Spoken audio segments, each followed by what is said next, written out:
विद्यार्थी मित्रांनो, आज आपण इलेक्ट्रिक पोटेन्शियल आणि इलेक्ट्रिक पोटेन्शियल एनर्जी याच्याबद्दलचं नॉलेज घेऊया। सर्वप्रथम इलेक्ट्रिक पोटेन्शियल म्हणजे काय आणि त्याचं रिलेशन इलेक्ट्रिक फील्ड इंटेन्सिटी सोबत काय आहे हे आपल्याला अगोदर जाणलं पाहिजे। म्हणून इलेक्ट्रिक पोटेन्शियलचा संबंध काढण्या अगोदर इलेक्ट्रिक पोटेन्शियलला डिफाइन करतोय। इलेक्ट्रिक पोटेन्शियल तर इलेक्ट्रिक पोटेन्शियल म्हणजे quantity of work done, amount of work done required to bring unit test charge from infinity to a given point into the field। एखाद्या फील्डमध्ये ज्या पॉइंटचं पोटेन्शियल डिफाइन करायला लागलात त्या पॉइंटला युनिट टेस्ट चार्जला इन्फिनिटीपासून आणण्यासाठी केलेलं काम म्हणजेच इलेक्ट्रिक पोटेन्शियल। म्हणून the amount of work done required to bring the unit test charge from infinity to given point into the field is called as electric potential. Okay, मग unit चार्जला आणण्यासाठीचं work काढण्या अगोदर आपण काय करूया, given taste चार्जला आणण्यासाठीचं काम काढूया। त्यालाच म्हणतोय आपण इलेक्ट्रिक पोटेन्शियल एनर्जी। म्हणून amount of energy, amount of work done required to bring given test charge from infinity to a given point is known as electric energy at that point। म्हणून electric फील्डमधल्या ज्या पॉईंटचं potential काढायचं आहे त्या पॉईंटच्या अगोदर आपल्याला एनर्जी काढावी लागेल, कारण तिथं एनर्जी असल्याशिवाय कार्य मोजता येणार नाही आहे। म्हणून केलेलं काम हे एनर्जीच्या फॉर्ममध्ये स्टोअर होत असतं। म्हणून इलेक्ट्रिक पोटेन्शियल डिफाईन करण्या अगोदर इलेक्ट्रिक पोटेन्शियल एनर्जी पण कळलं पाहिजे। मग how much energy is stored at a point into the field. लक्षात घ्या बाळांनो, केवळ चार्ज बॉडीमध्येच एनर्जी स्टोअर होते हे चूक आहे। चार्ज बॉडीमध्ये केवळ एनर्जी स्टोअर होते हे म्हणणं चुकीचं आहे, कारण चार्ज बॉडीमध्ये तर एनर्जी स्टोअर होईलच होईल, पण त्याच्या सराउंडिंगमध्ये जिथपर्यंत त्यांनी फील्ड तयार केले ना त्याच्या फील्डमध्ये सुद्धा एनर्जी असते। कारण चार्ज फील्ड तयार करत असताना त्याच्याकडे असणारी एनर्जी माध्यमाच्या पार्टिकलला देऊ करतोय आणि माध्यमाचे पार्टिकल त्याच्याकडनं एनर्जी घेतात आणि साठवून ठेवतात। त्याच प्रॉपर्टीला आपण परमिटिव्हिटी असं म्हटलेलं आहे। Tendency of the medium particle to oppose the expansion of the electric field called as permittivity। म्हणून माध्यमाचा पार्टिकल चार्जकडनं एनर्जी घेतोय आणि जवळच ठेवून देतोय, शेजाऱ्यांना देत नाही आहे। शेजाऱ्यांना दिलं की त्याचं एक्सपान्शन होईल ना फील्डचं। म्हणून मग प्रत्येक पार्टिकलने एनर्जी किती ठेवलेली आहे हे मोजायचं आहे आपल्याला। मग ती एनर्जी अमुक या पॉईंटला एनर्जी किती ठेवलेली आहे हे मोजण्यासाठी काय करावं लागतं, तिथं युनिट टेस्ट चार्जला म्हणण्यापेक्षा गिवन टेस्ट चार्जला इन्फिनिटीपासून आणण्यासाठीचं काम करू। जेवढं काम करावं लागलं तेवढी तिथे एनर्जी आहे। जसं आपण ग्रॅव्हिटेशनल पोटेन्शियल एनर्जी शिकतो, एखाद्या उंचावर जाण्यासाठी आपल्याला किती काम करावं लागतं ते काम केलेलं म्हणजे तिथली पोटेन्शियल एनर्जी असते। अगदी तसंच इथं आपण इन्फिनिटीपासून येत आहोत, त्या फील्डमध्ये येत आहोत आणि जेव्हा फील्ड सुरू झालं तेव्हा थोडं थोडं काम करत करत फोर्स ऑफ रिपल्शन ॲक्ट करत असेल त्याच्या अगेन्स्टमध्ये आपण काम करत करत येतो आहे आणि आपण एका विशिष्ट पॉईंटला आल्यानंतर आपण किती काम केलं that is called potential energy. म्हणून इलेक्ट्रिक पोटेन्शियल एनर्जी अगोदर डिफाईन करून त्याचे फॉर्म्युले काढतो आणि मग नंतर इलेक्ट्रिक पोटेन्शियलकडे जाता येतं. का? मला युनिट टेस्ट चार्ज आणणं शक्य नाही तर मी गिवन टेस्ट चार्ज आणणं शक्य आहे. म्हणून गिवन टेस्ट चार्जला आणण्यासाठीचं वर्क डन काढतो त्यालाच आपण इलेक्ट्रिक पोटेन्शियल एनर्जी म्हणतोय. आणि मग एकदा का इलेक्ट्रिक पोटेन्शियल एनर्जी मोजता आली की युनिट टेस्ट चार्जनं केलेलं वर्क डन काढण्यासाठी सोपं जातं. कारण गिवन टेस्ट चार्जचं वर्क W असेल तर युनिट टेस्ट चार्जचं वर्क W/Q0 काढता येतं ना. म्हणून इलेक्ट्रिक पोटेन्शियलला डिफाईन करण्या अगोदर इलेक्ट्रिक पोटेन्शियल एनर्जी डिफाईन करतोय. म्हणून इलेक्ट्रिक पोटेन्शियल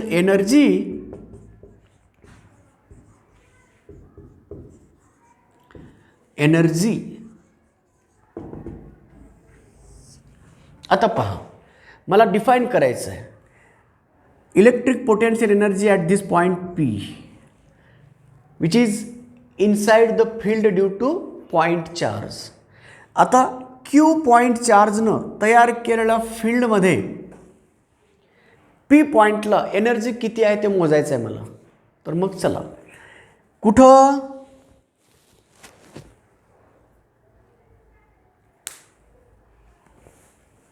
कुठं आणायचं आहे आता आपणाला टेस्ट चार्जला कुठं आणायचं आहे P पॉईंटला. कुठून आणायचं आहे इन्फिनिटीहून आणायचं आहे. मग इन्फिनिटीवरून Q0 टेस्ट चार्जला इन्फिनिटीवरून इथं आणायचं आहे इन्फिनिटीवरून. तर किती वर्क करावं लागलं that is nothing but the potential energy. आता सांगा इन्फिनिटीला फील्ड याचा आहे का? चार्ज जरी इन्फिनिटीला असेल तर फील्ड इन्फिनिटीला आहे का याचं? नाही. मग एका विशिष्ट इंटरमिडिएट डिस्टन्सला एका विशिष्ट डिस्टन्सपासून याचं फील्ड सुरू झालं असं समजतो. That distance is x. Okay. म्हणून याच्यापासून एक्स डिस्टन्सवर याचं फील्ड सुरुवात झालं असं समजतोय. मग त्या ठिकाणचा यांनी लावलेला त्याच्यावरचा फोर्स किती आहे? Force due to this charge on this test charge Q0 is given by Q0/x² है ना. हां. मग यांनी त्याच्यावर लावलेला फोर्स एक्स डिस्टन्सपासून सुरुवात झालेला आहे तर एवढा फोर्स ॲक्ट करतं. मग आता if we further displace this test charge against this force या फोर्सच्या अगेन्स्टमध्ये जर DXनं पुन्हा सरकवायचं असेल आता मात्र वर्क करावं लागतं. मग DX डिस्प्लेसमेंट देण्यासाठी या फोर्सच्या अगेन्स्टमध्ये किती वर्क करावं लागतं? तर dW = force into DX. Okay. मग छोट्याशा डिस्प्लेसमेंटसाठी फोर्सची किंमत तेवढी बदलणार नाही. जसं जसं जवळ येऊया ना तसं फोर्स बदलत जातं. पण एका एक्स डिस्टन्सवरचा फोर्स इतका आहे तर मी थोडंसं डिस्प्लेसमेंट देतो. का? कारण त्या छोट्याशा डिस्प्लेसमेंटसाठी फोर्समधला बदल नेग्लिजिबल आहे. म्हणून तेवढ्या रेंजसाठी तेवढ्याशा छोट्याशा डिस्टन्ससाठी फोर्स कॉन्स्टंट आहे. आणि मग वर्क डन dW = तेवढ्याशा छोट्याशा डिस्प्लेसमेंटचं वर्क डन काढता येतं मला. कसं काढणार? Q0 divided by x² into DX. मग असं करत करत तुम्ही कुठं आणणार आहात? शेवटी कुठं होतात? सुरुवातीला कुठं होतात? इन्फिनिटीला. कुठं येणार आहात? R डिस्टन्सवर येणार आहात. ठीक आहे. मग आता कारण इथं काय येणार आहात? इथलंच एनर्जी मोजायचं आहे ना तुम्हाला. मग आता bring the test charge from infinity to given distance R from the source charge Q. We have to do total work done W = integration. का? कारण एवढा डिस्टन्स पार करताना हा x काही सारखा राहिला नाही आहे, कॉन्स्टंट नाही आहे. जसा जसा हा x कमी झाला तसा फोर्स वाढतोय. म्हणून व्हेरिएबल फोर्सच्या न केलेलं फोर्सच्या अगेन्स्टमध्ये केलेलं वर्क डन काढायचं असेल तर इंटिग्रेशन नावाची प्रोसेस वापरतोय. आणि म्हणून यांनी केलेल्या फोर्सचं या फोर्सनं केलेल्या या फोर्सच्या अगेन्स्टमध्ये केलेल्या वर्क डनची सूत्र काढत असताना K Q Q naught divided by x square into d x. कुठून कुठं इन्फिनिटी टू आर डिस्टन्सला यायचं आहे. मग इन्फिनिटी टू आर डिस्टन्सला येत असताना जे कॉन्स्टंट आहेत त्यांना कॉन्स्टंटची जागा बाहेर घ्या. केची किंमत 1/4πε0 आहे. मी शेवटी त्याला घेतो, सध्या घेत नाही आहे. के क्यू क्यू नॉट हां under inside the integration D x एक्सचा पॉवर -2. कुठून कुठं इन्फिनिटी टू आर डिस्टन्सला येत आहात. मग चला आता याचं पॉवर फंक्शनचं इंटिग्रेशन ऑफ पॉवर फंक्शनमध्ये लक्षात घ्या. इंटिग्रेशन ऑफ पॉवर फंक्शन काढायचं असेल तर पॉवर 1 वाढवायचा आणि वाढलेल्या पॉवरनंच डिवाइड करायचं. आता आहे किती एक्सचा पॉवर -2 आहे, त्याच्यात +1 करा, किती झालं मग -1 झाला. आणि मग एक्सचा पॉवर -1 झाला तर -1नच डिवाइड करा. मग काय येतं बघा, work done W for the displacement from infinity to given distance r is given by k q q naught -1/x. Okay, कुठून कुठं infinity to R distance. Okay बेटा. हां चला, -1/x कसं आलं, एक्सचा पॉवर किती होता -2, याचा 1 वाढला आणि किती आला मग -1 वर घेतो -1 आणि हा खालचा एक्स वरचा निगेटिव्ह एक्सचा पॉवर खाली आला इतका आलं. मग के क्यू क्यू नॉट हां -1/r +1/∞. ओके, पण 1/∞ किती झालं बाळांनो, 0. म्हणजेच याचा अर्थ K Q Q naught divided by r आला. आता हे झालं वर्क डन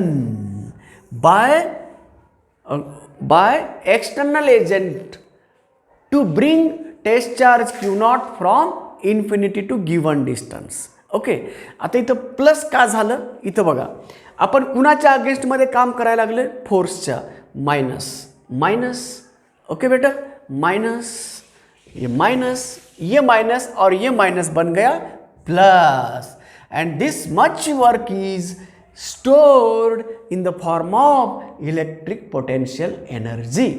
म्हणून क्यू नॉट चार्जला इन्फिनिटीपासून आर डिस्टन्सवर, क्यू पासून आर डिस्टन्सवर आणण्यासाठी केलेलं काम is stored in the form of electric potential energy U equal to K Q Q naught divided by R. Okay बेटा, इथं आर कोण आहे, या दोन चार्जेसमधलं डिस्टन्स आहे. म्हणून समजा तुम्ही एका चार्जच्या शेजारी दुसरा चार्ज आणून ठेवताय, किती डिस्टन्सवर, आर डिस्टन्सवर. कुणाच्या शेजारी, क्यूच्या शेजारी. कुणाला आणताय, क्यू नॉटला. तर या दोन चार्जची सिस्टीम बनवताय, बरोबर आहे. म्हणजे अनेक चार्जेस जेव्हा एका शेजारी एक आणणार आहात तेव्हा तुम्हाला काम करावं लागत आहे आणि तुम्ही केलेलं काम इलेक्ट्रिक पोटेन्शियल एनर्जीच्या फॉर्ममध्ये. म्हणून quantity of energy stored in that system of two charged particle. दोन चार्जड पार्टिकलच्या सिस्टीममध्ये किती एनर्जी साठवली गेली, तर this much amount of energy stored in the form of electric potential energy in the system formed by two charges. One is q charge, another is q naught charge, and they are separated by distance r. Okay बेटा, म्हणून दोन charges एकमेकाच्या शेजारी आणण्यासाठी किती काम करावं लागलं, हाऊ मच वर्क करावं लागलं, that is work stored in the form of electric potential energy. म्हणून तुम्हाला असं पण विचारतात, find out the electric potential energy of the system of two charge separated by distance R असं म्हणतात. मग आता इथं क्यू आणि क्यू नॉट दिले. समजा तुम्हाला म्हटलं दोन चार्जची सिस्टीम आहे, त्या चार्जचे नावं आहेत Q1 आणि Q2. Q1 आणि Q2 दोन चार्जेस R12 डिस्टन्सवर जर ठेवले तर electric potential energy of the system of the charges या दोन चार्जची जी सिस्टीम तुम्ही बनवलेली आहे या सिस्टीममध्ये किती इलेक्ट्रिक पोटेन्शियल एनर्जी आहे, तर electric potential energy of the system of charges काढायचं असेल तर याचं उत्तर तुमच्याकडे आहे. इथं क्यूची जागा कोणाला देणार, Q1ला देणार, Q0ची जागा कोणाला देणार, Q2ला देणार आणि आरची जागा कोणाला देणार, R12 डिस्टन्स बिटवीन देम आणि केला 1/4πε0 म्हणून 1/4πε0 Q0 इथं Q1 Q2 divided by R12. This is the electric potential energy of the two charged system that have two charges Q1 and Q2 at the distance R12 from each other into the air medium. हवेसारख्या माध्यमात जर system बनवली तर हे आहे. जर इतर माध्यमात जर सिस्टीम बनवली तर परमिटिव्हिटी फक्त बदलते 1/4πε येतं आणि Q1 Q2 divided by R12.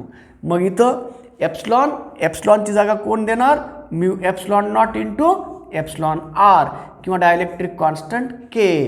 कारण रिलेटिव्ह परमिटिव्हिटीचं दुसरं नाव आहे डायलेक्ट्रिक कॉन्स्टंट, म्हणून त्याच्यानुसार तुम्ही त्याला एक्सपान्शन करू देता, सबस्टिट्यूशन करू शकता.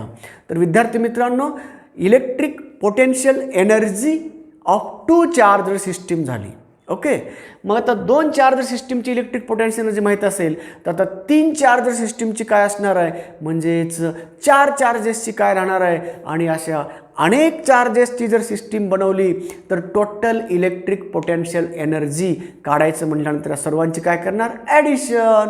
म्हणून जसं मी टू चार्जर सिस्टीमचा इलेक्ट्रिक पोटेन्शियल एनर्जी काढण्यासाठी मी यशस्वी झालो आहे आणि ते सूत्र मी नेहमी वापरणार. आता ज्या सिस्टीममध्ये केवळ दोन चार्जेस आहेत आणि त्या दोन चार्जने बनलेली सिस्टीमचा इलेक्ट्रिक पोटेन्शियल एनर्जी काढा म्हटलं तर पटकन Q1 Q2 divided by R12 या सूत्राचा उपयोग घेणार. आता मग चला, Q1 Q2 R12 हा इलेक्ट्रिक पोटेन्शियल एनर्जी आहे दोन चार्जनं बनलेली सिस्टीमचा.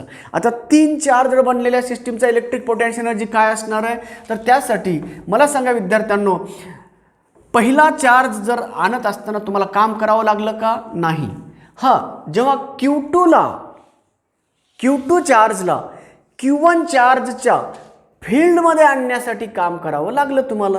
म्हणून दोन चार्जेस एकमेकाच्या जवळ आणण्यासाठी करावं लागलेलं काम म्हणजेच electric potential energy of the system consist of two charges. Okay बेटा, आता मी काय करणार आहे, अशी सिस्टीम बनवतोय that system consist of three charges Q1 Q2 Q3 and they are separated from each other with respective distances Q12 R12 R13 and R23 as shown in figure.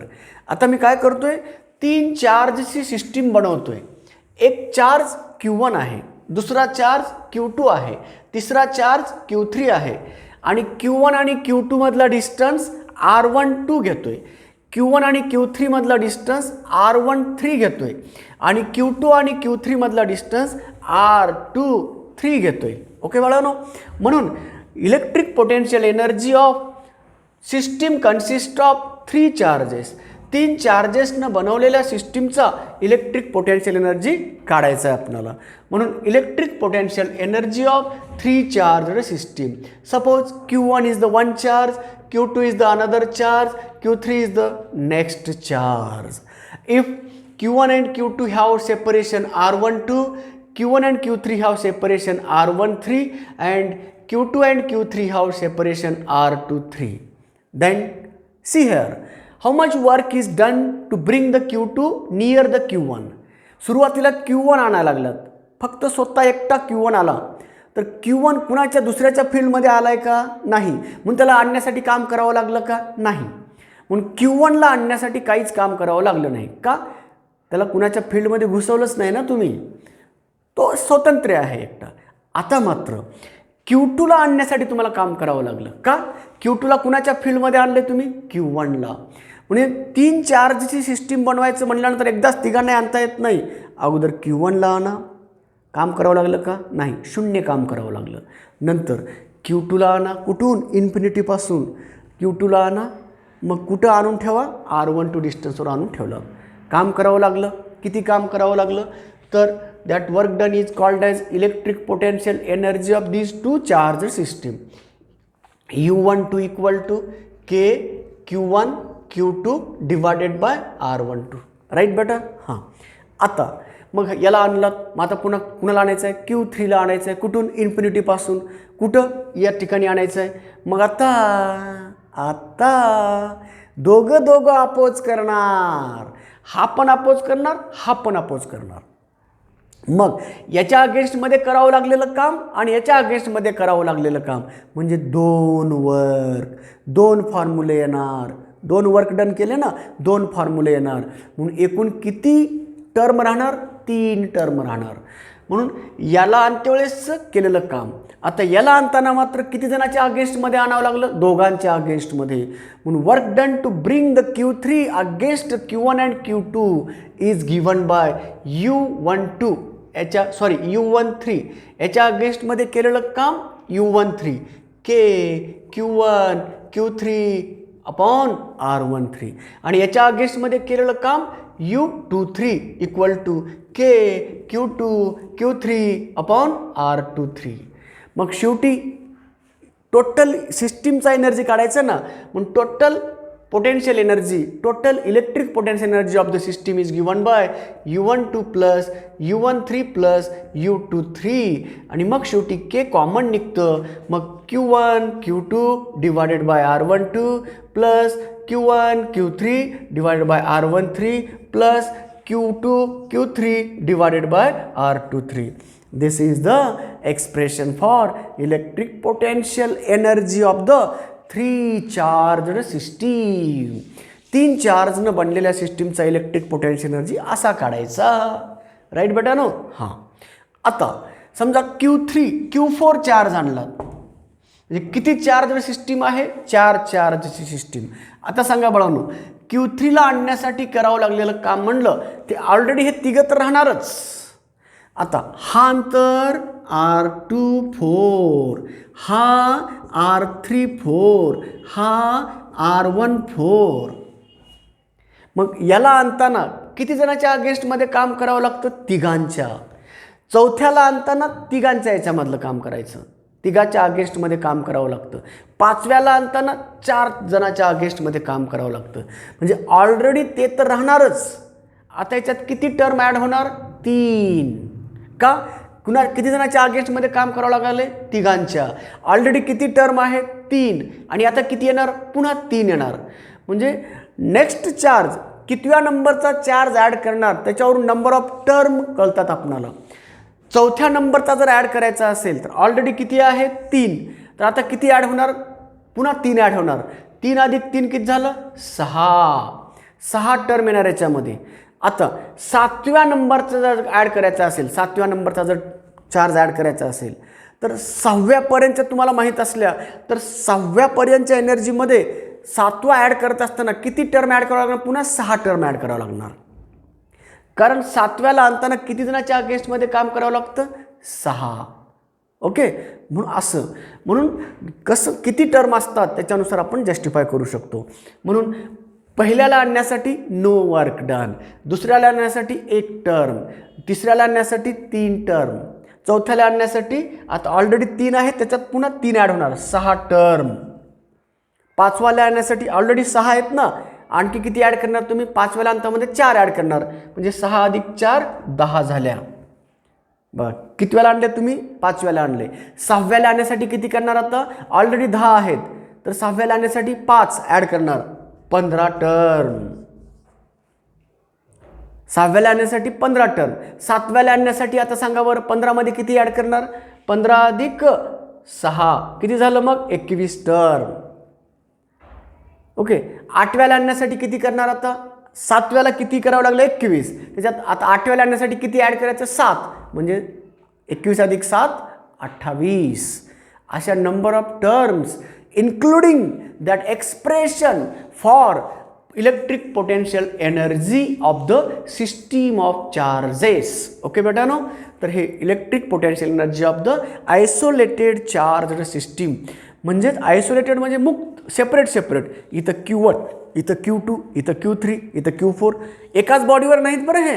एका particular Q1, दुसऱ्या particular Q2, तिसऱ्या particular Q3 असं system बनवली आपण isolated charge सिस्टीमची.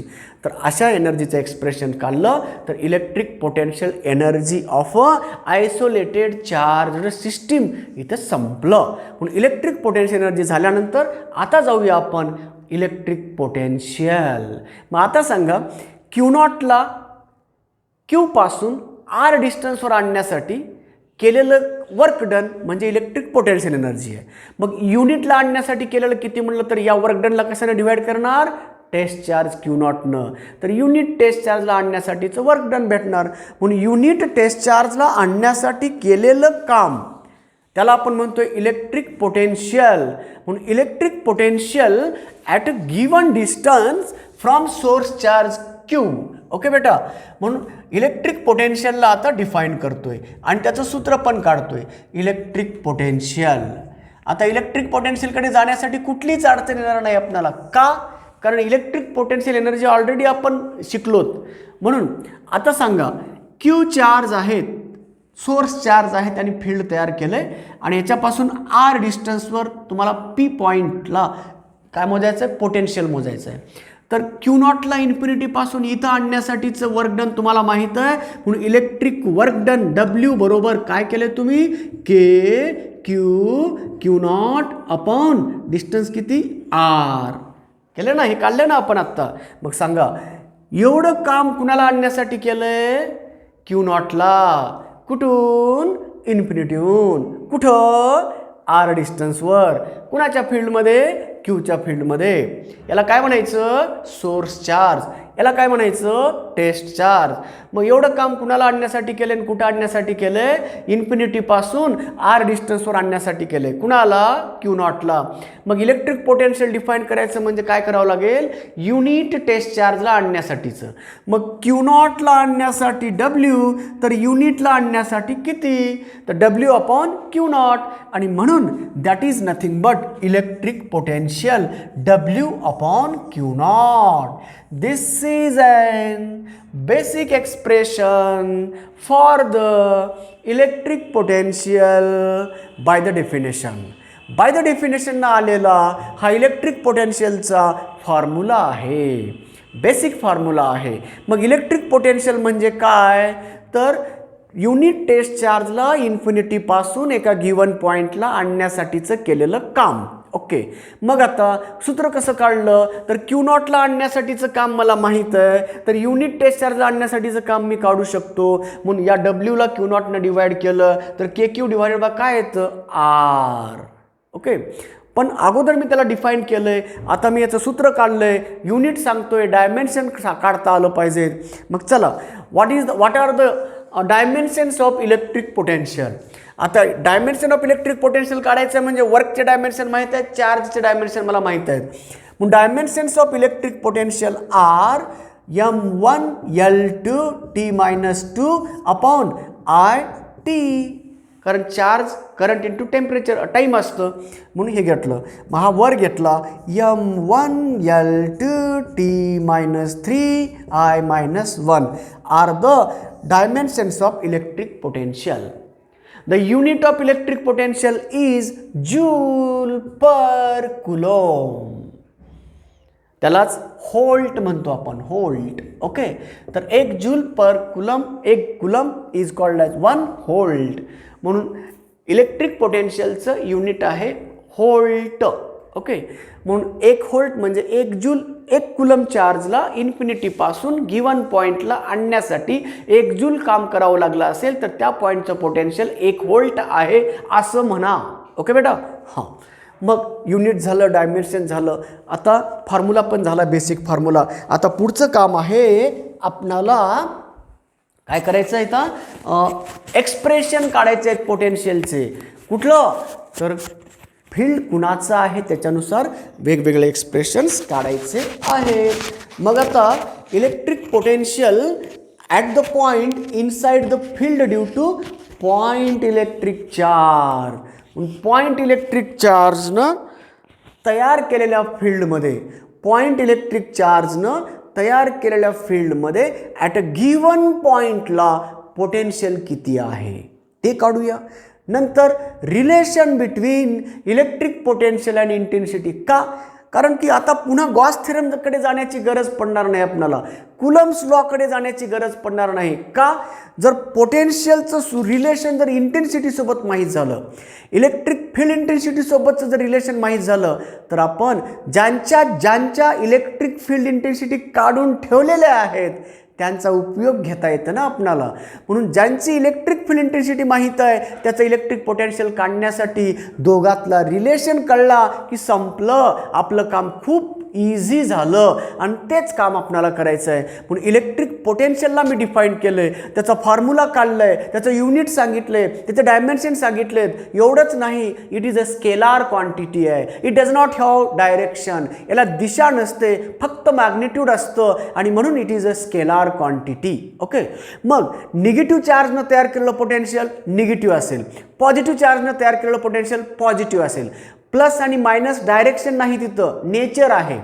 Charge plus असेल आणि minus असेल, it doesn't show the direction of the charge because charge is itself the scalar. Charge हा स्वतःच स्केलार आहे. मग प्लस आणि मायनस काय सांगतात? तर नेचर ऑफ द चार्ज सांगतात. पॉझिटिव्ह नेचरचा चार्ज असेल तर प्लसने डिनोट करतोय, निगेटिव्ह नेचरचा चार्ज असेल तर मायनसने डिनोट करतोय. आणि म्हणून नेचर डिस्क्राईब करतं, direction doesn't shows that sign. Okay बेटा. मग चला, इलेक्ट्रिक पोटेन्शियल काय आहे त्याची व्याख्या दिली. आता जातोय relation between electric potential and electric field intensity inside the field due two point electric charge. मग आता फील्ड कुणाचं घेणार आहे? सुरुवातीला पॉईंट इलेक्ट्रिक चार्जनं बनवलेलं फील्ड घेणार आहे आणि त्याच्यामधल्या फील्डमधल्या एका पॉईंटचं इलेक्ट्रिक पोटेन्शियल काढतो. मग एका पॉईंटचं इलेक्ट्रिक पोटेन्शियल काढलं की मला अगोदर एका पॉईंटची इंटेन्सिटीचं सूत्र मला माहीत आहे, लगेच पटकन त्यांचं रिलेशन काढून मोकळं होतोय. ओके. मग चला, आता पुढची हेडिंग आहे electric potential at a point inside the field due to point electric charge. Point electric चार्जनं बनवलेल्या फील्डमध्ये एका गिवन फिक्स्ड पॉईंटला पोटेन्शियलचं सूत्र काढायला निघतोय. Consider a point electric charge Q produces electric field into the air medium having permittivity epsilon naught. Okay बेटा. Now let P be a point at r distance from that source charge Q. Okay. Point charge Q इथं आहे आणि याने इथं field तयार केलेलं आहे असं हवेसारख्या माध्यमामध्ये आणि P पॉईंट इथं घेतला मी. मग आता इथलं मला पोटेन्शियल काढायला जायचं आहे. किती डिस्टन्सवर घेतलं मी? r डिस्टन्सवर घेतलं. मग चला, आत्ताच सांगितल्या पद्धतीनं किती चार्जची सिस्टीम बनवावं लागला तुम्ही? 2 चार्जची. किती वर्क डन करावं लागलं? W इक्वल टू किती वर्क डन करावं लागलं म्हणलं तर उत्तर काय? Q नॉट डिवायडेड बाय, इथं कुणाला आणलंय? Q नॉटला आणलंय. डिवाइड बाय काय झालं? R. ओके. मग पोटेन्शियल बरोबर काय सूत्र?